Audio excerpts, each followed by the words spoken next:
आप विकसित भारत की बात कर रहे हैं, कह रहे हैं विकसित भारत बनाएंगे। कब बनाएंगे? 2047 में बनाएंगे। उसको 3047 कर दीजिए। 1000 साल बाद कौन पूछने वाला है सर? 3047 में हम भारत को विकसित भारत बताएंगे। 1000 साल बाद कौन पूछेगा? 2047 में कौन सत्ता में रहेगा, नहीं रहेगा। लेकिन आप ऐसा सब्जबाग दिखाते हैं कि आप 2047 में आप विकसित भारत बना देंगे। कैसे विकसित भारत बनाएंगे? शिक्षा का बजट आप रखेंगे 2%, स्वास्थ्य का बजट आप रखेंगे 2%, यानी कि अशिक्षित भारत और विकसित भारत कैसे होगा? अस्वस्थ भारत और विकसित भारत कैसे होगा?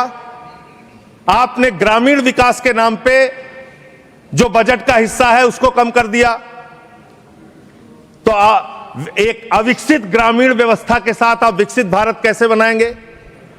आपने किसानी के लिए, एग्रीकल्चर के लिए जो बजट रखा उसको घटा दिया। आप कैसे करेंगे विकास? विकसित भारत का आपका सपना क्या है? जिसमें लोग अशिक्षित रहें, जिसमें लोग अस्वस्थ रहें। आपकी आयुष्मान भारत की स्कीम की हकीकत क्या है? एक ही नंबर पे 9999 नंबर पे 10 लाख से ज्यादा लोगों का रजिस्ट्रेशन हुआ है। 600 से ज्यादा 625 करोड़ रुपए का फ्रॉड हुआ है। आपकी सीएजी रिपोर्ट में आया आयुष्मान योजना के अंतर्गत। आपने जी राम जी योजना लागू की, उसमें आप कह रहे हैं हम 125 दिन रोजगार देंगे, और बजट में जो निर्धारण कर रहे हैं वो 125 दिन रोजगार देने के हिसाब से आप बजट का निर्धारण नहीं कर रहे हैं। इसका मतलब आपकी ये घोषणा है। पिछले साल आपने कहा कि अप्रेंटिस योजना हम पूरे देश में ला रहे हैं नौजवानों के लिए। अप्रेंटिस योजना में जो पैसा आपने सरकार की ओर से निर्धारित किया उसमें 95% कटौती कर ली। तो आप प्रशिक्षण नहीं दे सकते, रोजगार तो बहुत दूर की बात है। यह काम आपने किया। दूसरी बात, माघ मेला हुआ, बड़ी उसकी चर्चा हुई। आप हमेशा चर्चा करते हैं, महाकुंभ के बारे में चर्चा करते हैं, माघ मेला के बारे में चर्चा करते हैं, लेकिन वहां बड़ी एक अप्रिय घटना हुई, मान्यवर, बहुत ही दुखद घटना हुई। शंकराचार्य जी परम पूज्य अवमुक्तेश्वरानंद जी जा रहे थे स्नान करने के लिए। उनको प्रशासन के द्वारा उनको रोका गया। उनके शिष्यों को, उनके बटुकों को चोटी पकड़ पकड़ के घसीट घसीट के मारा गया उनको। और इतना ही नहीं, उनकी एक मांग थी कि अगर प्रशासन या सरकार मुझसे वार्ता कर ले और अपनी गलती मान ले तो मैं स्नान करूंगा। ना उनसे किसी ने माफी मांगी और ना ही वो स्नान कर पाए। बिना स्नान किए शंकराचार्य जी वहां से चले गए। और भी शर्मनाक बात यह है, आप कितने बड़े धर्म के ठेकेदार हैं। आप देखिए कि आप शंकराचार्य जी को तहसीलदार के माध्यम से चिट्ठी भेज रहे हैं, कह रहे हैं बताओ आप शंकराचार्य हो कि नहीं हो। अरावली पर्वत को साबित करना है, बताओ तुम अरावली पर्वत हो कि नहीं हो। दिल्ली की जहरीली हवाओं को साबित करना है, बताओ हवाओं तुम जहरीली हो कि नहीं हो। इस देश के मतदाताओं को साबित करना है, बताओ तुम भारत के नागरिक हो कि नहीं हो। और शंकराचार्य जी को साबित करना है, बताओ आप शंकराचार्य हो कि नहीं हो। जो लोग अभी तक 12 साल में अपनी डिग्री नहीं दिखा पाए, वो शंकराचार्य से शंकराचार्य होने का प्रमाण मांग रहे हैं। एक हमारे माननीय सदस्य काफी कुछ बोल रहे थे, जिनकी पूरी सरकार शराब में डूब गई, जिनके शीश महल घर घर में नफरत का कारण बन गए, और शायद उनको ब्लैक शब्द ज्यादा पसंद है। हर एक का अपना अपना एक भूतकाल होता है।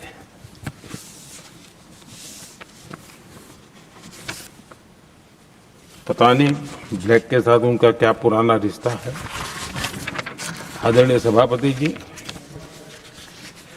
ऐसे सभी साथियों से मैं आज जरूर कहूंगा, तुम कितना दुनिया को धोखा दोगे, तुम कितना दुनिया को धोखा दोगे। आईना देख लिया तो अपनी सच्चाई कहां छिपाओगे।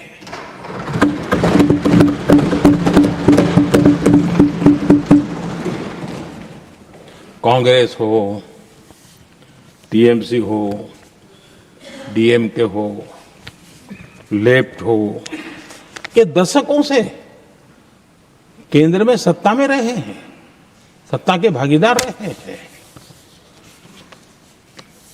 राज्यों में भी उनको सरकारें चलाने का अवसर मिला है, लेकिन उनकी पहचान क्या बनी?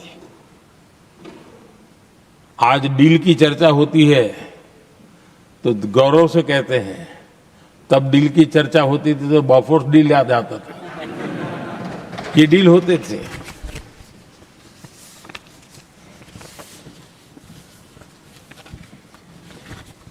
उन्होंने सिर्फ जेब भरने का काम किया। नागरिकों के जीवन में बदलाव आना ये उनकी प्राथमिकता नहीं थी। आदरणीय सभापति जी, मैं कुछ उदाहरणों के साथ भी बात बताना चाहता हूं क्योंकि यहाँ चर्चा में ये सारे विषय आए हैं और इसलिए मुझे लिए कहना बहुत जरूरी है। अब एक उदाहरण देता हूं मैं बैंकिंग सेक्टर का। बैंकिंग सेक्टर एक प्रकार से अर्थव्यवस्था की ग्रिड होता है। 2014 से पहले फोन बैंकिंग का कालखंड था। नेता के फोन जाते थे और उसके आधार पर करोड़ों रुपया दे दिए जाते थे और गरीबों को तो बैंकों में दुत्कार मिलती थी, नफरत होती थी। देश की 50% से ज्यादा आबादी बैंक के दरवाजे तक नहीं देख पाई थी। कांग्रेस के नेताओं के फोन पर अरबों रुपये लोगों को दे दिए गए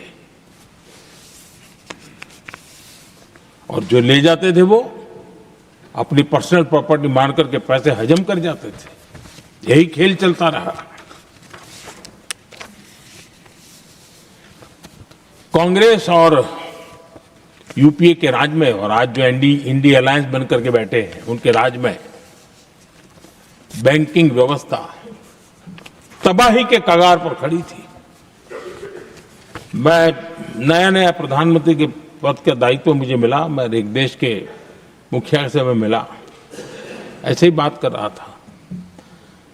मैंने कहा बैंकिंग की दृष्टि से हम कुछ आगे बढ़ना चाहिए।